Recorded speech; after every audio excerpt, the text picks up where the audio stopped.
comenzar una nueva serie de mensajes. Realmente, cuando voy a comenzar una nueva serie, yo batallo mucho, que no sé por dónde hacerle. Tenía varios libros que quería compartir, libros que ya hemos compartido. Esta iglesia ya creo que tiene, desde que comenzó 8 años atrás, ya hemos visto como, creo que 8 libros o cartas, ¿no? Pero algunas las comenzamos muy recién, así de que voy a repetirlas más adelante. Es decir, nosotros ya expusimos Romanos, pero como 6 años atrás, y yo creo que son 6 años de avance y podemos compartir mucho mejor. Pero antes quería compartir, y quiero compartir una carta corta, que sería la de Efesios, la carta del apóstol Pablo a los Efesios. Y yo voy a ir muy despacio, hermanos, va a ser una predicación expositiva, versículo tras versículo. Eso sí, cuando comenzamos una serie de temas como este, es muy recomendable que usted no se pierda ninguno. Usted ojalá esté ahí cada domingo para poder ver totalmente la carta, y así usted pueda tener una idea clara de la carta. Recuerde que nosotros somos una iglesia reformada, es decir, nosotros predicamos expositivamente la palabra de Dios más que temáticamente, aunque también puedo predicar temáticamente expositivo, pero es mucho mejor predicar así, texto a texto. Entonces, como se leía la palabra ahora por nuestro hermano y mi hermano Germán, en Efesios 3, uno de los propósitos del apóstol Pablo era precisamente que pudiéramos tener el entendimiento. Y oraba para que la iglesia, para que Dios le abriera el entendimiento a la iglesia.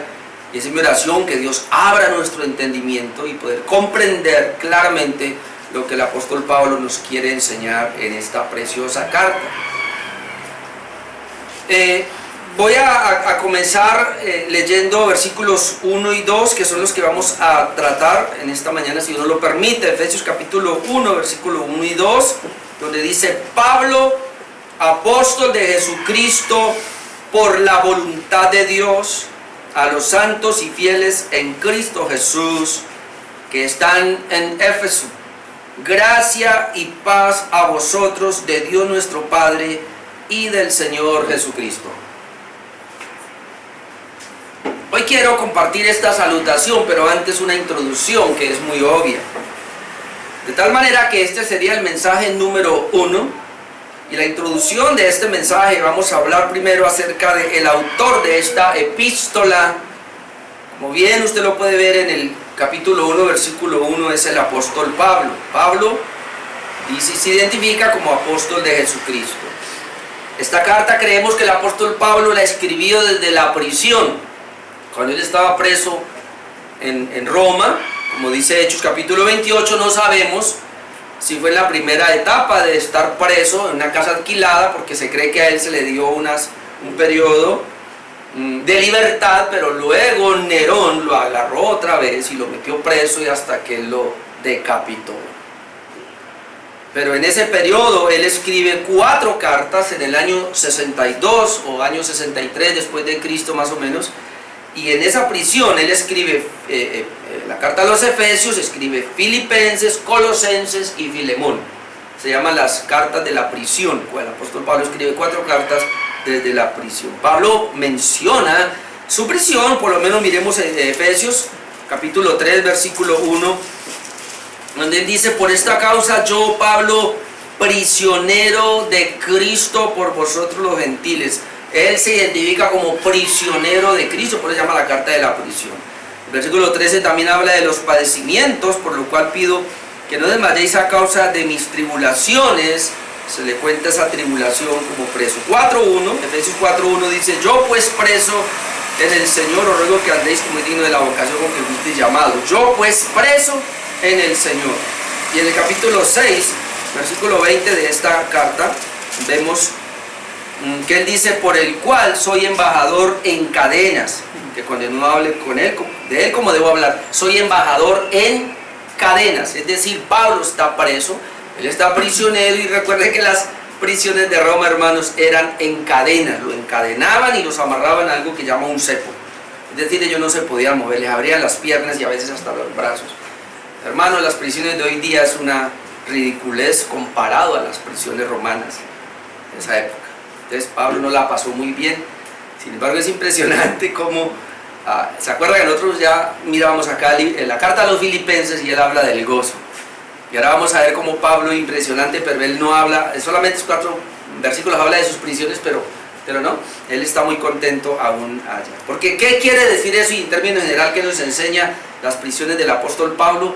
Que Dios nos llamó a nosotros a estar gozosos en Cristo Jesús por la salvación que Dios nos ha otorgado independientemente de nuestra condición. Amén. El creyente está gozoso, el creyente es feliz de tener a Dios, de tener la salvación, de ser hijo de Dios, a pesar de que tenga mucha necesidad económica, a pesar de que esté prisionero como el apóstol Pablo, a pesar de que tenga enfermedad, a pesar de que no tenga éxito, a pesar de que las cosas no le salgan bien, pero él es gozoso en Cristo Jesús. Amén. Amén. Entonces, eso es muy importante que lo tengamos en cuenta. Pablo hace mención de su prisión, pues como ya lo dije, y la carta, precisamente por su contenido, ha sido llamada de diferentes maneras. Yo extraje por lo menos 4.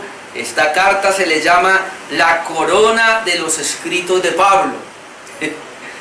También se le ha llamado la epístola más profunda de los escritos de Pablo. La profundidad que tiene esta carta es impresionante. Se le ha llamado un poema de Cristo y su iglesia, basado en Efesios 5, y se le ha llamado también la reina de las epístolas. Así que, hermanos, nosotros vamos a entrar a estudiar una carta que ha sido catalogada como la corona de las cartas del apóstol Pablo, y él se cree que escribió 14 cartas, 13 algunos. Bueno, yo todavía me incluyo en la lista de los 14, que escribió 14, hebreos, hablando de hebreos, obviamente. Bueno, un detalle curioso acá es que Pablo habla de estar en Cristo, de estar con Cristo. Y no recuerdo cuántas veces aparece, pero en la carta a los Efesios, usted me va a escuchar decir carta o epístola, es lo mismo, no decimos libro, porque los libros son los del Antiguo Testamento y en el Nuevo Testamento son las cartas. Bueno, el libro de los Hechos sí se puede decir los Evangelios, pero ya los otros son cartas. ¿Por qué? Porque los apóstoles mandaban cartas, se llama cartas o una epístola. Ellos escribían una carta y la mandaban. Ya un libro es cuando alguien se sienta a escribir un tema, un libro. Entonces la expresión en Cristo, que es dentro de, significa la palabra en es dentro de, en Cristo. Entonces tiene una implicación, hermano, muy impresionante. Es como el creyente está metido dentro de Cristo y Cristo está dentro del creyente. Aparece alrededor de 30 veces. Bueno, yo me puse a estudiar, o estudiar no, leerla. Ya la he leído, no sé cuántas veces la voy a leer ahora la estoy estudiando verso a verso, pero yo encontré 32 veces la palabra en Cristo, en los 6 capítulos que tiene esta epístola o carta. Entonces eso va a ser muy fundamental nosotros verlo. Efesios tiene 2 secciones, prácticamente esa es la manera como el apóstol Pablo escribe, casi todas Romanos es lo mismo. Tiene una sección que se llama doctrinal, o una sección que se llama de enseñanza. Ejemplo, Romanos, que no sé si el próximo puede ser Romanos, que vamos a ver, desde el capítulo 1 hasta el capítulo 11 tiene todo lo que es la enseñanza, y luego de 12 al 16 tiene lo que es la práctica. Y cuando uno mira Efesios está lo mismo. Efesios del 1 al 3 está todo lo que es la enseñanza, y es lo que vamos a estar mirando. Y del 4 al 6 vamos a ver lo que es la práctica, ¿no? Ya lo que es la vida, ¿no? Lo que es la obediencia. Entonces primero hay una enseñanza y luego hay una práctica u obediencia, y así lo plantea el apóstol Pablo. Entonces es muy importante que entendamos eso, o sea, cuál es la idea del apóstol y cuál es la idea de Dios a través de su bendita palabra. Es que Dios no nos exige a nosotros obediencia si primero no nos enseña su palabra. Y eso es lo que vamos a ver. Hay una enseñanza, hay una doctrina. Dios quiere primero que aprendamos la doctrina, que aprendamos la enseñanza, y después de tener una doctrina sólida, una muy buena enseñanza, entonces ahora nosotros vamos a practicar, a ser obedientes, y eso ya depende de cada uno, pues, de nosotros. Tenemos esas 2 secciones. Luego podemos hablar de los destinatarios un poco. Son la iglesia universal y no solo Éfeso. Miren el capítulo 1, otra vez versículo 1. Dice: Pablo, apóstol de Jesucristo por la voluntad de Dios, a los santos y fieles en Cristo, ahí está la primera frase, en Jesús, que están en Éfeso. Entonces nosotros, y en las versiones que tenemos de la Biblia, entendemos que el apóstol Pablo aquí está escribiendo a la iglesia en Éfeso, porque así lo dice. El asunto es que al investigar los escritos más antiguos no aparece la palabra Éfeso, sino que se leería más o menos de la siguiente manera: Pablo, apóstol de Jesucristo por la voluntad de Dios, a los santos y fieles en Cristo Jesús, que están en, y aparecen puntos suspensivos. ¿Cuál es la idea y cuál es la razón del por qué esto aparece así? Pues obviamente la gran mayoría de los eruditos dicen que Pablo, esta carta fue escrita a la iglesia de Éfeso particularmente, y que de pronto de ahí se pasó a otras iglesias. Pero ya uno, haciendo una investigación un poco más a fondo, parece ser que el propósito de Pablo no era tanto la iglesia en Éfeso como tal, sino que lo que él estaba mirando era la región del Asia Menor, donde había muchas iglesias, y en Apocalipsis vemos que habían como 7 iglesias, habían muchas más, pero lo que el apóstol Pablo quería más que todo era más bien como hacer que esta epístola a los Efesios, que es tan general o tan universal, porque uno no ve, inclusive aquí Pablo en esta carta no habla de personas a las cuales él esté saludando. Cuando nosotros vimos la epístola a los Corintios, acuérdense, o la carta a los Corintios, nosotros veíamos que Pablo, que es una carta muy personal, es decir, Pablo escribe estrictamente a la iglesia en Corinto y trata asuntos que están pasando en Corinto. Aquí con la carta a los Efesios no encontramos eso. Encontramos es que el apóstol Pablo está escribiendo de una manera universal, de una manera general, como quien dice: yo le voy a escribir es a la iglesia de Cristo, a los cristianos que están en todas las edades, en todos los tiempos. Entonces esa es la razón por la cual en un manuscrito muy antiguo no aparece el nombre de Éfeso, sino puntos suspensivos. Es decir, el apóstol Pablo escribe a cualquiera que reciba esta carta, cualquier iglesia local que reciba esta carta y la lea, esa carta es para esa iglesia. Entonces es importante ese detalle, porque eso quiere decir que Dios, a través del apóstol Pablo, nos está mirando a nosotros como iglesia local, y esta carta es específicamente para nosotros. Amén. Es una carta que de esa manera. Ahora, había una idea obviamente en Colosenses 4:16, vamos a mirar allá. En Colosenses 4:16 encontramos lo que normalmente se hacía. Dice Colosenses 4:16: cuando esta carta haya sido leída entre vosotros, o sea, la carta que el apóstol Pablo le envía a los de Colosas, dice: haced que también sea leída en la iglesia de los laodicenses. O sea, la carta también era para la iglesia de la Odisea, y que la de la Odisea la leáis también vosotros. Interesante que nosotros no tenemos esa carta, ¿no? O usted encuentra en el Nuevo Testamento la carta de los laodicenses, la carta de la Odisea. No, o sea, hubo cartas obviamente que se escribieron muy personales y que Dios no permitió que pasaran a ser parte del canon que tenemos nosotros o de la Biblia, pero esta sí. Entonces lo que queremos decir es que era muy común en la iglesia naciente, en la iglesia primitiva, que las cartas que se escribían en una iglesia, recuerde que no había sido inventada la imprenta, los copiados eran a mano, y qué problema, se demoraban. Entonces Pablo, digamos que él cuando escribe esta carta de los Efesios, él quiere que sea para todas las iglesias que hay en ese momento, pero como Efesios es una ciudad muy importante, creo que era la 4ª ciudad en este momento, en esa época, en tiempos del Imperio Romano. Entonces lo que está haciendo Pablo es que parece ser que llegó primero a Éfeso, y yo estoy de acuerdo con ese punto. Pablo escribe a todas las iglesias, pero llega primero esta carta a Éfeso por ser la ciudad más importante, y Éfeso la toma, la lee y luego la mandan a las otras iglesias. Pero el propósito de Pablo tiene la iglesia universal de Jesucristo, no la iglesia local de Éfeso. Lleva el nombre de Éfeso y quedó carta del apóstol Pablo a los Efesios porque, como vuelvo y digo, porque se cree que Éfeso la recibió primero, y entonces, o como a un comentarista decía, no, Pablo mandó la carta y decía a los hermanos que están en puntos suspensivos una raya: cuando llegue a esa iglesia póngale usted el nombre de Efesios. Llegó a Colosenses, póngale Colosas. Llegó a Filipenses, póngale Filipos. Y así pues quizás hacían copias, puede ser, y entonces cuando llegó a Éfeso, entonces Éfeso hizo una copia de esa carta, quizás hizo la copia y le puso Éfeso, y luego mandó la original a las otras, y parece ser que esas originales por allá se perdieron, y al final los eruditos más adelante encontraron este manuscrito que dice carta del apóstol Pablo, puntos suspensivos, Efesios. Y por eso quedó carta a los Efesios. Me hice entender, ¿verdad? Esa es la idea. Pero el punto general, ¿cuál es, hermano? Que es una carta universal. Entonces no piense que esta carta, o no piense que lo que el apóstol Pablo está escribiendo aquí, o la doctrina que el apóstol Pablo va a comenzar a enseñarnos acá, eso era para la iglesia de Éfeso. No, el apóstol Pablo tiene en mente a la iglesia de Cristo. Nos tiene en mente a nosotros. Y eso es lo que vamos a comenzar a ver entonces. Después de esta breve introducción. Bueno, el propósito de la carta, en términos generales, hay muchos propósitos, pero en términos general, y me parece que este es impresionante, es describir la gloriosa gracia redentora en Cristo Jesús. Describir la gloriosa gracia redentora de Dios por medio de nuestro amado y Señor Jesucristo. Y eso es lo que vamos a estar viendo en toda esa preciosa carta. Hermano, vamos a deleitarnos, ojalá que usted lo tome en serio y pueda en cada culto estar allí para esta carta.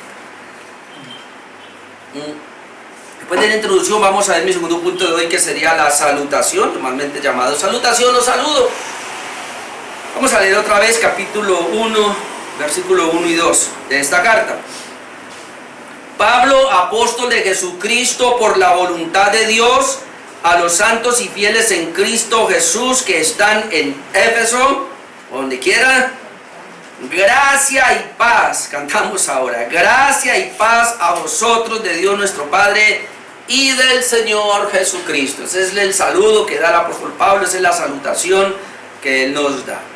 Vamos a ver varias cosas acá en esta salutación. La primera que vamos a ver es que Pablo el apóstol es apóstol no de hombres, es apóstol, o no por la voluntad de ningún hombre, ni siquiera por la voluntad de él, sino que es apóstol por la voluntad de Dios. Amén. Pablo, apóstol de Jesucristo por la voluntad de Dios. Él lo deja claro, inclusive en muchas cartas casi que dice lo mismo, lo deja claro. Es decir, el mensaje del apóstol Pablo es el mensaje de Jesucristo mismo. Cuando él dice Pablo, apóstol de, la palabra apóstol es enviado, mensajero. Pablo es un mensajero de Jesucristo, y la palabra de, ahí viene, es en nombre de Jesucristo y por la voluntad de Dios. Pablo no se envía a sí mismo. Pablo en ese sentido también es un poquito estricto, y alguno diría un poquito que como orgulloso o altivo, pero él dice, a mí nadie me envió, la iglesia de Jerusalén no me envió, la iglesia de Antioquía no me envió, yo no me envié, a mí me envió Dios. La palabra que yo traigo no es mía, la palabra que yo traigo no es de ningún hombre, no es de ningún concilio, no es de ninguna iglesia. Diría el apóstol Pablo, el mensaje que yo traigo me lo dio Dios mismo, me lo dio Jesucristo. Entonces cuando uno comienza a leer la carta a los Efesios, uno tiene que comprender que fue Jesucristo el que le dio esta palabra, y que aunque Pablo está hablando, Pablo es un instrumento de Dios, y esto que Pablo está diciendo, Dios se lo dio a él. Entonces ni él ni ningún otro lo puso ahí, fue la voluntad de Dios para su apostolado. Pablo fue llamado por el mismo Cristo. Y bueno, leamos tan siquiera Hechos 9, vamos a mirar ahí un momentico. Hay algunos textos que se los voy a dar nomás porque yo no voy a poder decirlos todos. Pero en Hechos capítulo 9, que es el texto de la conversión, cuando el apóstol Pablo, cuando Dios llama al apóstol Pablo de una manera sobrenatural, lo llama. Usted después lee, pero quiero específicamente Hechos 9:15, cuando ya le dice Dios a Ananías, un discípulo le dice, vaya y ponga la mano sobre Pablo porque él es un hombre que yo he llamado. Él está un poquito temeroso, no quiere ir, pero mire lo que dice el Señor le dijo, ve, haz lo que te digo, porque instrumento escogido me es este. ¿Quién? Pablo. Él es instrumento escogido para llevar mi nombre en presencia de los gentiles y de reyes y de los hijos de Israel. Note cómo el mismo Jesús que se le aparece a Ananías y le dice, vaya, imponga las manos sobre el apóstol Pablo, y Ananías no quería ir, le dice, tiene que ir porque él es un instrumento escogido, yo lo he escogido, y él va a ir a llevar mi palabra. Ahora en Gálatas, y esto es muy impresionante y quiero que lo miremos, Gálatas 1:11, ahí atrásito de Efesios se encuentra Gálatas 1, pero déjeme leerles desde el 11 y usted se va a dar cuenta como Pablo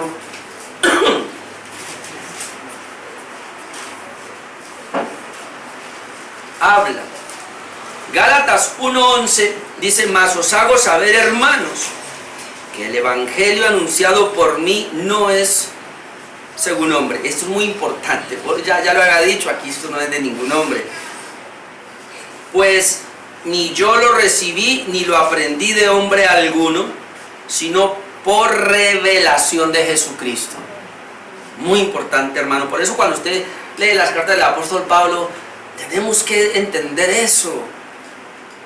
Porque ya habéis oído acerca de mi conducta en otro tiempo en el judaísmo, que perseguía sobremanera a la iglesia de Dios y la asolaba. Eso usted lo puede leer en Hechos capítulo 8 y 9. Y en el judaísmo aventajaba a muchos de mis contemporáneos en mi nación, siendo mucho más celoso de las tradiciones de mis padres. Y aquí está el pero, esos peros que cambian la historia. Pero cuando agradó a Dios, esto es Dios el que hace la obra siempre, que me apartó desde el vientre de mi madre y me llamó por su gracia. Mire, hermanos, y esto es lo que a veces muchos no entienden. Pablo dice que Dios lo apartó ¿desde dónde? Desde el vientre de su madre. Sin embargo, aún con 30 años, y no sé, porque Pablo tenía más de 30 años, ahí cuando el Señor lo llama, uno pareciera que era un enemigo de Cristo, era un enemigo del Evangelio, y perseguía a la iglesia del Señor. Pero como Dios ya lo ha llamado, lo ha apartado desde el vientre, lo apartó desde el vientre, pero llega un momento en la historia de su vida cuando el Señor se le aparece y le dice, venga para acá, ¿a qué fue que lo llamé? Ustedes saben, conoce parte de mi testimonio, el Señor me llamó también desde el vientre de mi madre, pero yo me le quise volar como 2 o 3 veces. Y cada vez que intenté volarme, siempre el Señor me agarraba. Porque, hermano, cuando el Señor lo llama a una misión, se cumple sí o sí. Amén. Eso es, y Él lo va a hacer de alguna manera. Y Él está diciendo acá, pero cuando agradó a Dios, que me apartó, o sea, cuando agradó a Dios quiere decir en el momento que Él quiso, pero ya me ha apartado, que me apartó del vientre de mi madre y me llamó por su gracia, revelar a su Hijo en mí. Cuando le agradó a Él revelar a su Hijo en mí, Pablo tuvo que tener una revelación de Cristo, para que yo le predicase entre los gentiles. Note, no consulté enseguida con carne ni sangre. Tampoco va a Jerusalén, usted sigue leyendo ahí. Es decir, Pablo lo que está diciendo es, el evangelio que yo predico es un evangelio que lo recibí directamente por Jesús. Esto es impresionante.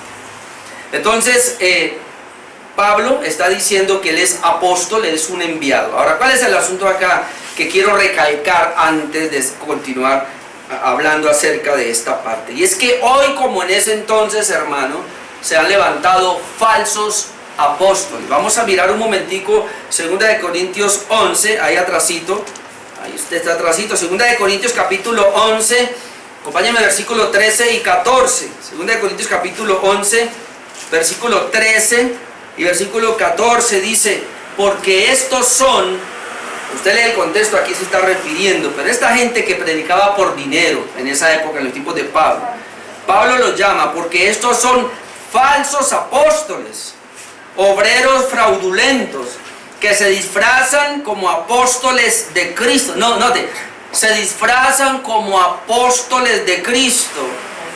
Y no es maravilla porque el mismo Satanás se disfraza como ángel de luz. Ahora, ¿por qué Pablo tenía que reiterativamente decir Pablo, apóstol de Jesucristo? Que es el punto que estamos mirando en Efesios capítulo 1. Pablo, apóstol de Jesucristo, y luego dice por la voluntad de Dios. Porque en tiempos de Pablo y en nuestros tiempos se han levantado hombres diciendo que son apóstoles de Cristo. Pero Pablo en esa época ya los descubrió y los llamó falsos apóstoles de Cristo. No recuerdo cuál es la iglesia en Apocalipsis, que el Señor la alaba porque dice, usted ha descubierto y ha denunciado a los que se llaman ser apóstoles y no lo son. Es decir, en tiempo del apóstol Pablo hubo gente que se hacía llamar apóstoles de Cristo. Hermanos, hay que dejarlo claro, y lo voy a dejar claro esta mañana. Apóstoles de Cristo solo hay 12, más Pablo, no hubo más. Solamente 12 apóstoles más Pablo. No entiendo eso, no me pregunte, pero la Biblia habla de 12 apóstoles del Señor Jesucristo más el apóstol Pablo, que fueron seleccionados por Él, escogidos por Él, enviados por Él.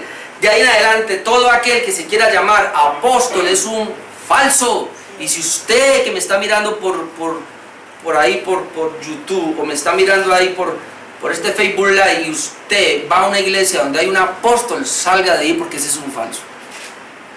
¿Cuál fue el problema? Y les decía a mi esposa ayer. El problema fue que hubo un hombre llamado Peter Warber.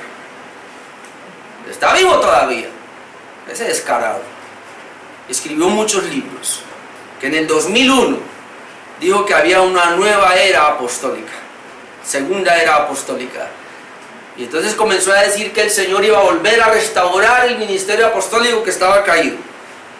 Y que Dios volvía a levantar apóstoles. Y hoy día la mayoría de los pastores que tienen una iglesia grandecita o 2 o 3 iglesias hijas se hacen llamar apóstoles. Y esos son unos falsos apóstoles de Cristo, son apóstatas del Evangelio. Solamente cuando se llame un apóstol, ya, qué pena, ya es un falso. Usted encuentra por ahí inclusive el nombre, iglesia apostólica. Hermano, ¿usted quiere saber qué es una iglesia apostólica? Con humildad lo digo, nosotros. Y eso lo vamos a ver en Hechos capítulo 2. Una iglesia apostólica no es porque tiene un apóstol ahí de título. Una iglesia apostólica es porque está fundada en el fundamento de los apóstoles. Amén. Es decir, tenemos el Evangelio, la palabra de Dios, correcta. Amén. Cuando nosotros tenemos el Evangelio, lo vamos a ver en Hechos 2:20, edificado sobre el fundamento de los apóstoles y profetas, eso hace a una iglesia apostólica, que la doctrina es de los apóstoles. Nosotros tenemos la doctrina de los apóstoles, no tenemos títulos de apóstoles, porque nosotros reconocemos solamente los 12 apóstoles del Señor Jesucristo. Judas lo sacamos, entró Matías, más el apóstol Pablo, que fue el que escribió estas cartas. Entonces eso de que hoy hay apóstoles por ahí, y yo sé que tengo algunos que, no sé si todavía me llaman amigos, que se hacen llamar apóstoles aquí en la ciudad de Cali. No tengo comunión con ustedes, antes las tuve, ahora ya no la tengo, pero ustedes son falsos y sigue con ese título. Quítese ese título y sea humilde, llámese pastor más bien. Si es que es pastor, pues. Pero ya, usted es un falso. Ahora, no voy a entrar, bueno, esa es la razón por la cual el apóstol Pablo se hace llamar apóstol de Jesucristo por la voluntad de Dios. Aquellos son apóstoles del diablo por la voluntad suya o del hombre o el que le impuso las manos, pero no de Cristo. Hermano, en la historia del cristianismo por estos 2000 años, siempre se han reconocido que los verdaderos apóstoles tienen 3 características. Y usted me va a decir entonces si era posible que en estos 2000 años que tenemos de iglesia haya apóstoles. Usted me va a decir, le voy a mencionar 3 características de lo que es un verdadero apóstol de Jesucristo. Y si esas 3 características las cumple usted, que se hace llamar apóstol, pues tampoco lo recibo, porque es una mentira, usted no cumple eso. le voy a mencionar, a ver, número 1, hermano, ya no alcanzo a ir a los textos, no me perdonará, le voy a dar la cita, usted le va a tocar buscar para poder pasar al versículo 2. Pero le voy a hablar de los 3 requisitos de un verdadero apóstol de Jesucristo. Número 1, y esto es reconocido por la iglesia por estos 2000 años, ¿no? Esto yo no lo inventé ni lo saqué de un libro. Esto la iglesia lo ha creído desde el siglo I hasta el siglo XXI en el cual estamos. Siempre se ha creído esto, que hay solamente 3 requisitos para un apóstol de Jesucristo. Número 1, haber sido testigo físico de la resurrección. ¿Sabe que un apóstol atrevido por ahí, no? Creo que fue Robin Chávez, no me corten esto por decir su nombre, pero que es que él vio a Jesucristo resucitado.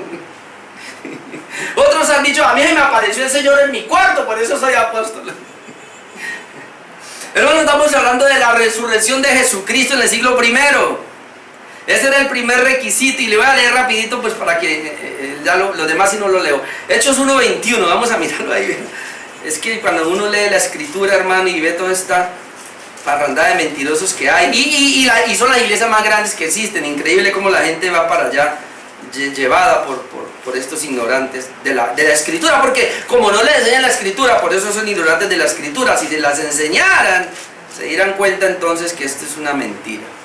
En Hechos 1:21, solamente 2 versículos para ver, cuando ellos van a tomar el sucesor de Judas que había muerto, dice que tome otro su oficio. Hechos 1:21 dice: es necesario pues que de estos hombres que han estado junto con nosotros todo el tiempo que el Señor Jesús entraba y salía entre nosotros, escuche, comenzando desde el bautismo de Juan hasta el día en que de entre nosotros fue recibido arriba, aquí está, uno se ha hecho testigo con nosotros de su resurrección. Cuando iban a escoger el sucesor de Judas, ¿cuál era la característica principal? Que haya sido testigo de la resurrección de Jesucristo. Así que usted, como se llame hoy día, usted nunca fue testigo de la resurrección de Jesucristo, así que ya quítese ese título, humildemente, quíteselo. Si es un verdadero pues hijo de Dios. Y si no, siga con eso. Igual, como falso se quedará y al infierno se irá. Entonces, número 1, haber sido testigo físico de la resurrección. Cristo también se le apareció a Pablo resucitado. Usted, eso ya lo acabamos de ver, así que usted. Pero 1 Corintios 15, del 7 al 8, después usted lo busca. Cuando hablamos de la resurrección de Cristo, Pablo, ¿qué está diciendo? Se le apareció a los 12, se le apareció a Pedro, se le apareció a Jacob, se le apareció a 500 hermanos a la vez. Y después, dice, al último de todos los apóstoles, él dice, como a un abortivo se me apareció a mí, que no soy digno de ser llamado apóstol, dice el apóstol Pablo. Eso ya lo hemos visto aquí cuando veíamos 1 Corintios 15. Así que, hermano, es muy claro. Pablo está diciendo, a mí también se me apareció Jesucristo. Es más, cuando Pablo en Hechos capítulo 9 va rumbo a Damasco con cartas de los sacerdotes para acoger cristianos y llevar a los cautivos a Jerusalén, que se le aparece Jesucristo, él lo vio, ahí estaba. Y yo no sé cuántas veces más, pero Pablo dice, a mí se me apareció Jesucristo. Pablo vio a Jesucristo resucitado. Por eso Pablo es llamado apóstol, y por eso el apóstol Pablo dice, yo soy como un abortivo, es decir, prácticamente yo soy como un aborto. Hay personas que dicen así, yo soy como una especie de aborto, es decir, tengo vida por la gracia de Dios, porque a mí mi mamá me botó, o sea, yo me vine antes de tiempo y realmente los médicos no daban nada por mí, yo era un aborto prácticamente. Eso es lo que está diciendo Pablo, yo soy el último prácticamente, el último de todos. Pero él luego dice, ¿pero por qué soy un apóstol? ¿Por qué? Por la gracia de Dios soy lo que soy. Por la gracia de Dios soy lo que soy. Requisito número 2, haber sido ordenado por Cristo al apostolado. Después va a buscar Hechos 1, del 1 al 2. Bueno, ya estamos en Hechos 1 rapidito. Hechos 1:1. En el primer tratado, Teófilo, hablé acerca de todas las cosas que Jesús comenzó a hacer y a enseñar hasta el día en que fue recibido arriba, después de haber dado mandamientos por el Espíritu Santo a los apóstoles que él había escogido. Un segundo requisito para ser apóstol de Cristo es que Cristo mismo lo escogió. Y recuerde que todos los evangelios hablan de que el Señor llamó y están los nombres. Cuando llamó a los discípulos, él tenía muchos discípulos, pero de esos discípulos él escogió a 12 y los enumeró, usted.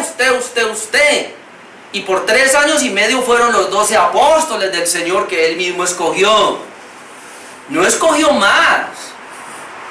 El último, y eso en el cielo usted sabrá por qué, escogió al apóstol Pablo como un apóstol también, pero fue el último, como un abortivo, no más. Entonces el Señor tuvo que haberlo escogido y ya dimos el texto en Gálatas 1, ya lo habíamos acabado de leer, en Hechos 9, donde dice que el Señor mismo, instrumento escogido me es este. O sea, Jesucristo mismo, cuando se le parece a Pablo resucitado, él mismo lo llama, lo escoge, venga para acá. Ahora, ¿sabe cómo definen el apostolado hoy día estas personas? Ya lo dije, pero dicen, no, yo estaba en mi cuarto allá, me había comido unos frijoles trasnochados y me metí a orar y entonces comencé a tener visiones y toda esa joda. Eso es lo que dicen, ¿no? Dice, me apareció el Señor y lo vi entrar y lo vi resucitado y me llamó y me escogió. Yo cumplo eso. Así dicen hoy día, yo cumplo eso. No, yo me metí 20 días de ayuno, pero sí que con 20 días de ayuno, hermano, ya uno ya está delirando. Entonces comienza a ver un poco de cosas. Dicen que es el Espíritu Santo y comienzan a ver un poco de cosas raras. Que no es el Espíritu Santo, hermano. No vamos muy lejos. Este pastor que supuestamente decía que Cristo venía el 28 de enero, no puso a ayunar a la gente por un mes o 2 meses, creo, un mes creo, ayunando, y mientras ellos ayunaban y se debilitaban en su cerebro, le hizo vender todas las cosas, que porque y ellos fueron y vendieron todo. Estoy hablando aquí, cerquita ahí, Barranquilla, por ahí, Cartagena creo, por ahí cerquita. Y después de que le hizo vender todas las cosas en ese lapso de un mes, el Señor no llegó. No iba a llegar, pero ellos creían que iba a llegar, y le dice: como nos vamos con el Señor, usted no necesita nada, tiene celular, véndalo, tiene relojes, véndalo, propiedades, véndalo, y tráigalo acá, y tráigamelo acá. Y luego, ¿qué pasó? El Señor no vino, el Señor se fue, pero el Señor de ellos ahí se fue con todas las propiedades, con todo lo que... Uno dice: pero ¿cómo esta gente, qué les pasa? ¿Por qué están así? Hermano, porque se debilitan y ya no hay manera de pensar. Hermano, por eso nosotros somos solo escritura. Si usted quiere ayunar, ayune, pero usted, es cosa suya, usted y Dios. Yo no le voy a decir que ayune.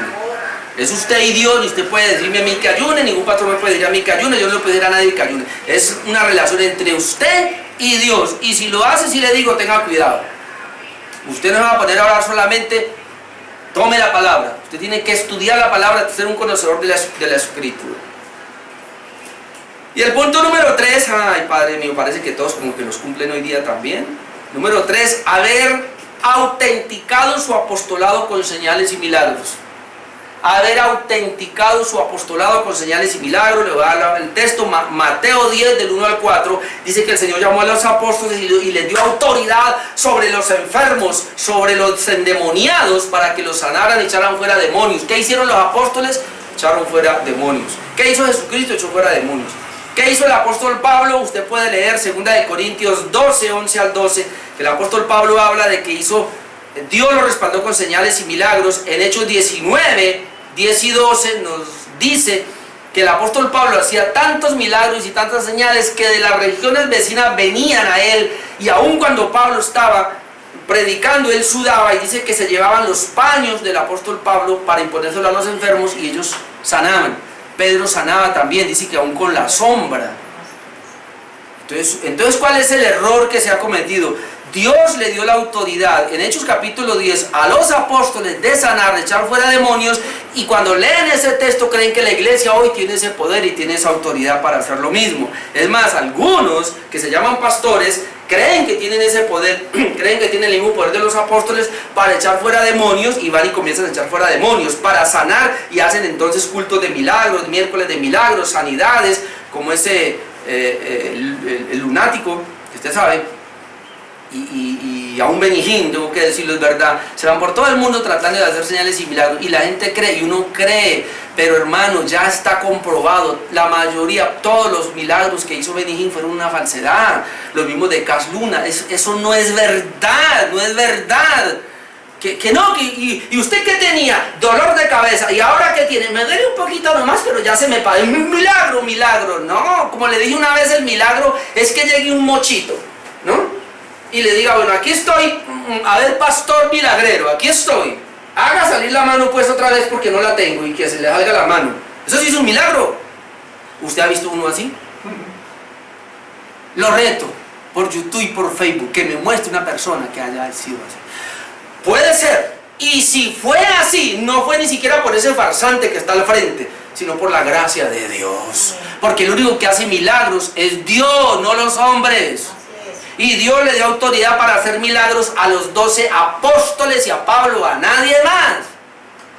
Eso es claro en la escritura. No nos dejemos confundir por lo que está pasando hoy día. La gente, como no conoce la escritura y no entiende esta palabra, entonces va de milagrero y milagrero, pero no es más que un culebrero por ahí. Es como el culebrero de la esquina o el curandero del pueblo, la misma joda. Cambiaron al culebrero por el pastor culebrero. Joda, no es grosería. Ay, Padre, es que me emociono y me olvido que estoy un poquito... No. Entonces, dígame si alguien cumple estas 3. No, ¿verdad que no? No, yo hago milagros. ¿Verdad? Yo quiero saber, y como yo le dije a un pastor, una vez se lo dije, nunca se me olvida. ¿Y por qué tenemos que hacer pastor culto de milagros? Si podemos y tenemos la autoridad para sanar, ¿por qué no nos vamos para urgencias donde están llegando? Los hospitales, a urgencia, allá están llegando la gente que se está muriendo, caminemos para allá, a ver qué pasa. ¿Saben qué pasa? Nada. Primero, no hay plata. Lo que usted dice es verdad, no hay plata porque estos cobran por el milagrito. ¿Y sabe qué me dijo una vez alguien? No, es que allá no hay atmósfera de fe. Nosotros necesitamos un pueblo reunido y crear una atmósfera de fe para que ocurra el milagro. ¿Sabe que eso no es atmósfera de fe? Eso se llama ¿cómo se llama eso? Un emocionalismo, eso es un contagio. Se me va la palabra, pero la gente se contagia de lo que está pasando y se crea tanto el ambiente que los mismos paralíticos se han parado y han caminado, han dado pasitos por la tarima, y ellos nunca habían hecho en su casa, pero ellos están contagiados del, como lo llaman hoy día, del pensamiento positivo, de que sí pueden, le han lavado tanto el cerebro y el cerebro actúa, que ellos lo hacen, y se han parado algunos.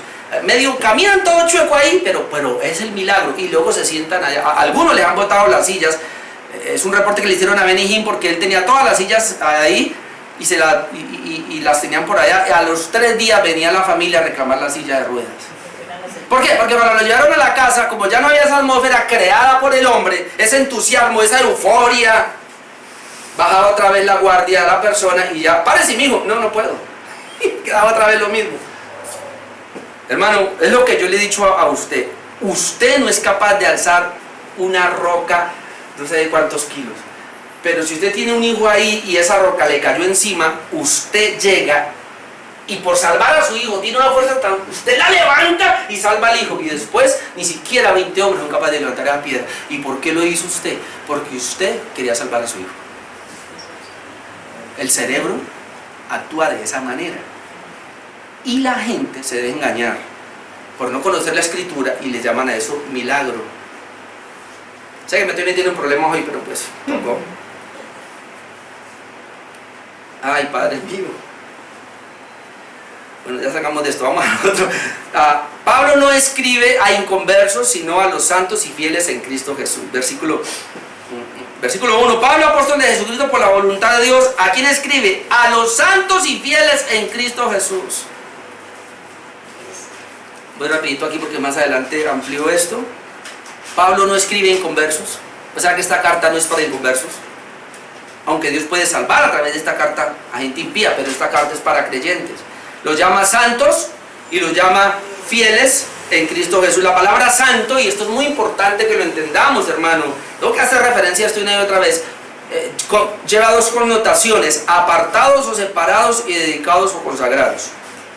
O digamos una sola: apartado, consagrado; separado, dedicado. Ese es santo. Es decir, Dios nos saca a nosotros de la inmundicia y nos lleva a un lugar de pureza. Santos son aquellos que han sido sacados del pecado a que ahora caminen en justicia. Ese es santos. Ahora, la palabra fieles acá, santos y fieles, lleva otra idea. Algunos, la palabra fieles viene de fe, la verdadera fe. Por lo tanto, se cree que ahí lo que Pablo dice a los creyentes, pero son verdaderos creyentes. Y un creyente es uno que permanece. No es una persona que entró y estuvo 2 o 3 domingos, o estuvo 2 o 3 años en una iglesia, o comiendo del Señor y luego dejó. No, es una persona, o uno que viene cada mes. No, uno que viene cada mes es creyente. O sea, un creyente es una persona que permanece creyendo, no solamente los domingos, sino todo el tiempo, que va creciendo en el conocimiento del Señor. Esos son los fieles, se les llama fieles a ellos. No solamente son fieles a Cristo, son fieles a la doctrina, son fieles a la iglesia, porque el hecho de ser creyentes les demuestra de esa manera. El comentarista Samuel Pérez Millo dice lo siguiente, y me llamó la atención y por eso lo traigo: la santidad no es una opción para el cristiano, sino la única forma natural de vivir la vida nueva. La santidad no es una opción para el cristiano. Es decir, cuando el Señor regenera a una persona, no es opcional si quiero ser santo o quiero ser mundano. Ese fue el error que cometió la iglesia al poner términos a los cristianos y al tener dos categorías de cristianos. Hoy día usted va a estas iglesias arminianas, la mayoría de las iglesias, y lo primero que dice es que hay dos categorías de cristianos, ¿no? Cristianos carnales y cristianos espirituales. No. Entonces, ¿qué es lo que hace? Precisamente lo que dice acá. Ah, no, usted puede ser un cristiano carnal. Es decir, ponga un cristiano carnal. Un cristiano carnal es aquel que cree en Cristo. Ha nacido de nuevo, sí. Él es creyente, tiene la salvación. Pero le gusta también el mundo. Entonces, él todavía no puede soltar pecados. Y entonces es un cristiano carnal. Él todavía no ha crecido, todavía no ha sido bautizado con el Espíritu Santo. Entonces, por eso todavía a él le cuesta la santidad. Pero es un cristiano. Y entonces hay muchos que hacen así. Ah, ese soy yo. Pero bíblicamente un cristiano es un cristiano que ha dejado el pecado. Y es espiritual. Es decir, está santificando su vida cada vez más. No hay tal de que le guste el mundo. Él tomó una decisión por Cristo. Y ahora está caminando. No es perfecto. Comete pecados eventualmente, pero él va camino a Dios. Él no juega con el pecado. Él le dijo no y ya. Porque el Señor lo sacó de las tinieblas a la luz. Y él ahora lo que le importa es la luz, caminar en la luz. Vuelvo y digo lo que dijo Millos. La santidad no es una opción para el cristiano. No, no es una opción. Sino la única forma natural de vivir la vida nueva. Escuche, hermano. La única forma natural. Es decir, una persona regenerada que ya nació de nuevo, como lo estoy planteando muy bien en el Evangelio Express, que espero que usted lo esté mirando y lo esté enviando a diferentes personas, es lo que estamos, y estoy ahí, no he podido moverme de ahí, porque hasta que una persona no sea regenerada, hasta que una persona no haya nacido de nuevo, ella no puede practicar la vida espiritual. Yo a mis hijas tuve que decirle muchas veces, ya nacieron de nuevo. ¿Por qué? Porque el problema que hemos tenido con los hijos, y ayer precisamente esta mañana que leíamos la Biblia, estamos con mi esposa, ya vamos en Jueces, yo le decía a mi esposa, increíble lo que pasó con los jueces. Voy a decir algo, yo sé que les va a doler a algunos, pero a veces, yo se lo dije a mi esposa y le voy a decir a ustedes. Yo le decía, increíble lo que pasó con los jueces. Cada vez que había un juez, el pueblo caminaba buscando a Dios porque el juez buscaba a Dios. Pero cuando no había un líder que buscara a Dios, todo el mundo se parrandeaba la vida espiritual y hacía lo que se daba la gana. Y yo le decía a mi esposa, ¿por qué hoy día las generaciones se están perdiendo? Estamos perdiendo las generaciones. Yo tengo 3 hijas y estoy batallando con una. Ayer ahí sentada le dije, si no quiere venir acá o donde va su hermana mayor, busque otra iglesia entonces, pero ¿qué pasa? ¿O no quiere congregarse? Y yo decía, ¿por qué estamos perdiendo esa generación? Porque no hay liderazgo, no hay gente, no hay padres que estén estorbando a sus hijos y los dejan hacer lo que les da la gana. Y se van con esta generación en la cual estamos. Porque no hay palabra de Dios. Y si no hay un varón que se pare a hablar de la palabra de Dios, vamos a perder esa generación. Padres tienen que levantarse, madres tienen que levantarse a enseñarle la palabra a sus hijos. Y aprovecha ahora que están pequeños, ya cuando se grande le sale de las manos y ya no podemos hacer nada porque ya soy grande, no me puede mandar. Puedo hacer lo que se me da la gana, puedo creer lo que quiero. Y perdemos esa generación. Y si esa generación la perdemos, imagínense los hijos de ellos. Eso me hacía pensar cuando leía Jueces. Cuando Josué estuvo y Caleb caminaron. Cuando ellos desaparecieron, se fueron no hay un líder. Y yo le decía a mi esposa, gracias a Dios por los pastores que levanta. Y ojalá pastores duros, no mediocres, no que contemplen el pecado de la iglesia, sino que ellos mismos sean justos, santos y exijan santidad y pureza a la iglesia. Y si no, nos fuimos mal. En Cristo Jesús, Pablo, apóstol de Jesucristo, por la voluntad de Dios, a los santos y fieles. Son santos y fieles, hermano. Ahí no hay nada que hacer. Pero aquí está la clave. En Cristo Jesús. Mire, en Cristo. Porque si Pablo dice, mire, ustedes son santos y son fieles. ¿Pero en qué? En Cristo. Si no estamos en Cristo, no hay nada. El error que hemos cometido como padres es pretender que nuestros hijos, porque los llevamos a la iglesia de niños y no nos preocupamos de que estén en Cristo, es que no están en una iglesia. ¿Cuántas personas han estado en una iglesia? Han estado en un ministerio, hasta son pastores y tienen iglesias grandes, pero El Señor le va a decir: yo a usted no lo conozco. ¿Y por qué? Porque usted no estuvo en Cristo. Hermano, santos y fieles es en Cristo. Yo tengo que cerciorarme si estoy en Cristo. No es porque usted viene a esta iglesia local o levanta las manos. Hermano, no es porque usted viene y me trae los diezmos aquí. Hermano, no es porque usted viene y lo veo cada 8 días. Usted puede venir cada 8 días acá.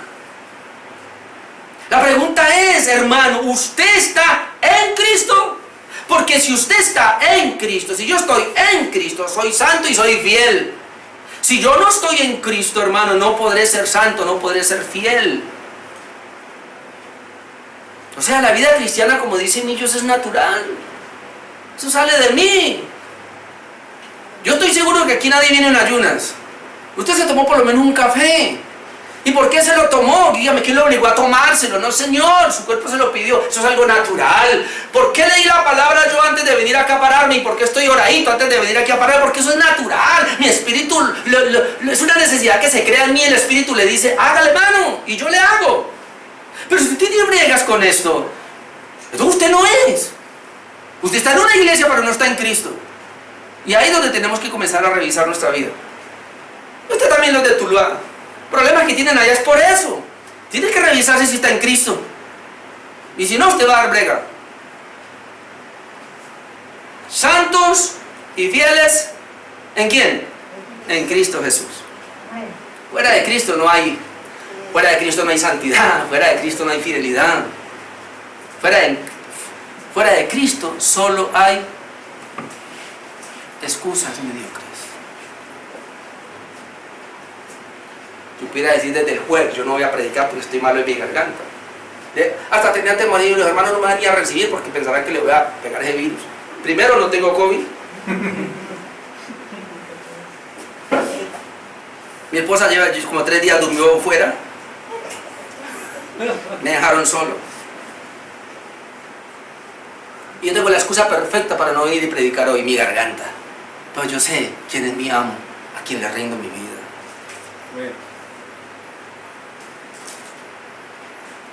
Que están en Éfeso, no hablemos de eso, que ya lo dije. Señor,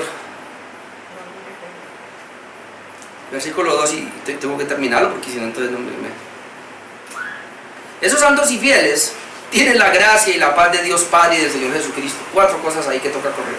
Versículo 2: gracia y paz a vosotros de Dios nuestro Padre y del Señor Jesucristo. Tengo que decir 4 cosas ahí en 5 minutos. Gracia y paz. Vamos a definir eso: gracia y paz. Gracia y paz. Lo primero que vemos es que son 2 estados que solo pueden ser dados por Dios.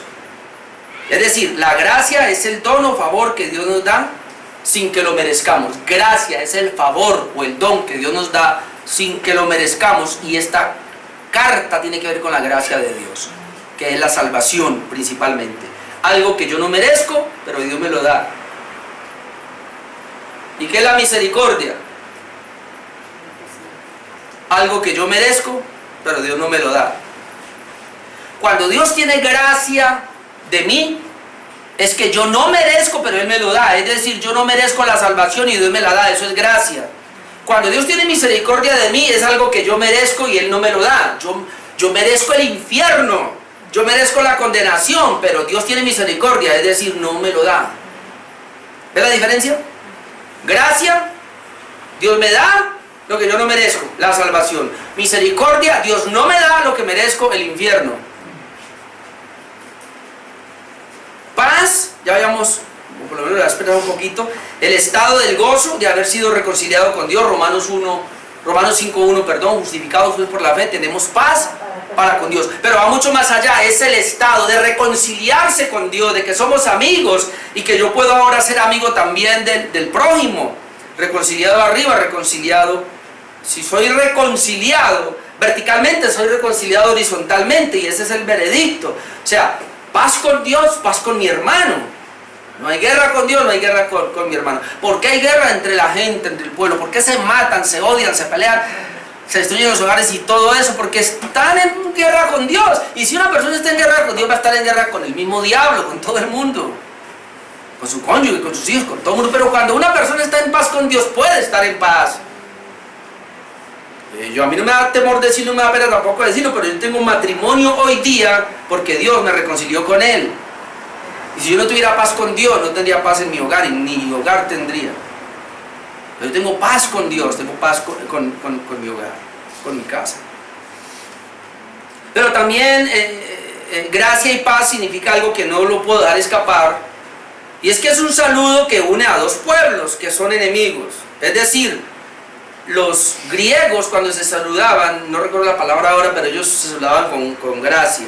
Es decir, ellos usaban la palabra gracia, los griegos, y era el saludo que solamente ellos tenían.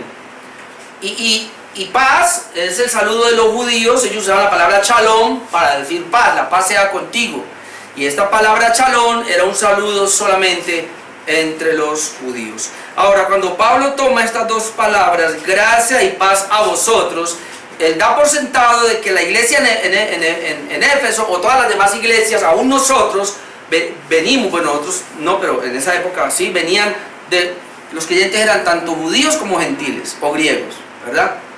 Entonces la iglesia estaba constituida por judíos y está constituida por gentiles. Cuando él dice gracia y paz, él está uniendo dos pueblos. Ustedes que se saludan con gracia y ustedes que saludan con shalom, ahora los dos van a saludarse de la misma manera. Van a decir gracia y van a decir paz, es decir, un solo pueblo. Y no voy a ir allá porque el tiempo se me va, pero más adelante en el capítulo 2 habla de eso, que de los dos pueblos hizo uno, derribando la pared intermedia de enemistad que había. Y también encontramos una bendición paternal y una bendición fraternal. Gracia y paz a vosotros de Dios, y luego dice de Dios nuestro Padre. Es una bendición aquí paternal de Dios nuestro Padre, porque nosotros llegamos a ser hijos de Dios, porque todas estas personas que son santos y fieles son hijos de Dios, por eso los puede llamar Dios nuestro Padre. Y del Señor Jesucristo, es una gracia y paz que viene del Señor Jesucristo, que es aquí también nos habla de una hermandad, es decir, nosotros en un sentido somos hermanos de Jesucristo, y usted lo puede buscar después en Hebreos 2, 11 al 12 y Hebreos 2, 17, donde dice que el Señor no se avergüenza de llamarnos hermanos. Es decir, está bien, Él fue nuestro hermano, o es nuestro hermano mayor. ¿En qué sentido Jesucristo es nuestro hermano? En el sentido de que Él se hizo hombre para salvarnos a nosotros, de que Él fue entonces nuestro cabeza federal, es decir, Él tomó la representación de nosotros como seres humanos para podernos salvar. Y entonces Él, al ser humano, se hizo hermano entre nosotros, y en el sentido de que Él es hijo de Dios, aunque hijo único, nosotros somos hijos en un sentido diferente. Pero en ese sentido somos hermanos en el sentido de que tú a Dios le llamas Padre por la regeneración, y en el sentido de que Jesucristo le llama a Dios Padre ya por cuestión de una relación intratrinitaria entre ellos, ¿verdad? No es porque el Padre sea más que el Hijo sea menos que el Padre, no, son iguales, pero es una relación que ellos tienen así intratrinitaria. Eso se ve en el tema de la doctrina de la Trinidad, que eso ya es otra cosa, pero en ese sentido es diferente a nosotros. Somos hermanos solamente en el sentido de que Él se humanó, de que Él tomó la forma humana para ser semejante a nosotros en todo, sin pecado, y podernos ayudar, y podernos entender, y podernos comprender, para llegar a ser nuestro intercesor, para llegar a ser nuestro abogado. Es en ese sentido entonces que Él es nuestro hermano, y por eso gracia y paz de parte pues de Dios. Y de esta manera me tocó correr, no alcancé a ver otros textos acá, pero para poder terminar esta pequeña introducción acerca de estos versículos y la salutación de la carta del apóstol Pablo a los Efesios, que espero que esto sea un abrebocas para todo lo que va a venir. La carta a los Efesios nos va a hablar de la gracia de Dios y la paz de Dios que tenemos aquellos que hemos sido llamados para ser regenerados en Cristo Jesús. Amén. Póngase de pie, vamos a orar para terminar.